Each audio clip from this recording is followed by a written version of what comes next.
G'day, I am Simon Wilson. This is Chris Charteris. And we're here at Imagination Distilling's HQ.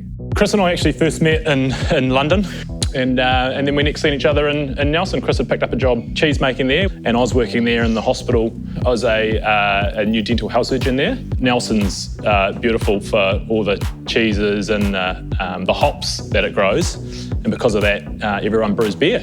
Chris essentially made the comment of, man, everyone is home brewing. We're just going to end up like one of these guys. Why don't we try something different? Everyone in the UK is drinking gin.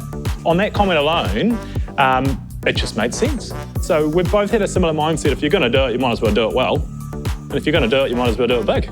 So yeah, we kind of pushed this button on a bit of equipment. It felt like we'd done the right thing until it arrived.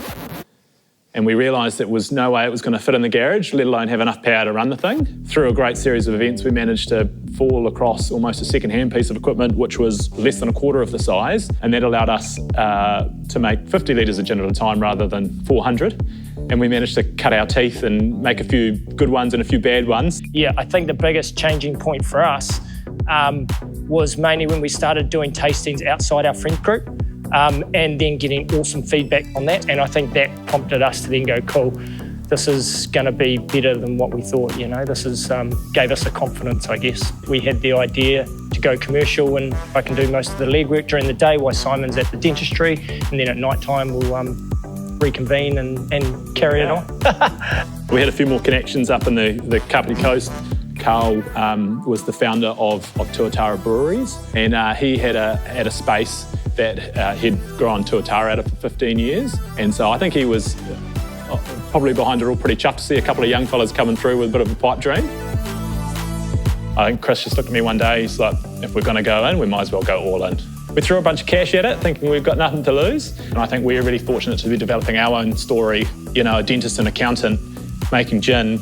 You know, I've been asked multiple times by patients, why the hell do you wake up and want to be a dentist? But Mum's been a GP in our community for a very long time, and she could see my talents of loving to pull things apart and put them back together, and was like, you know, you love dealing with people. You know, like dentistry is essentially mechanics of the mouth.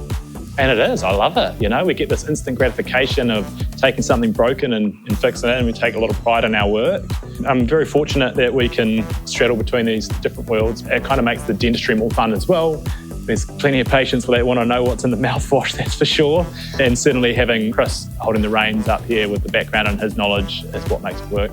It's been hectic in a great way. There's definitely a fine line between bravery and stupidity. And I think, you know, looking back on our time, I think, yeah, sometimes we may have been pretty close to that line. Our goals have not been about being successful or about growing a big business. Our goals have been more focused about having fun. And right in the early days, Chris said, it's not fun if you're not making money. We were fortunate that we were running on bootstraps for a while, and we kind of had nothing to lose.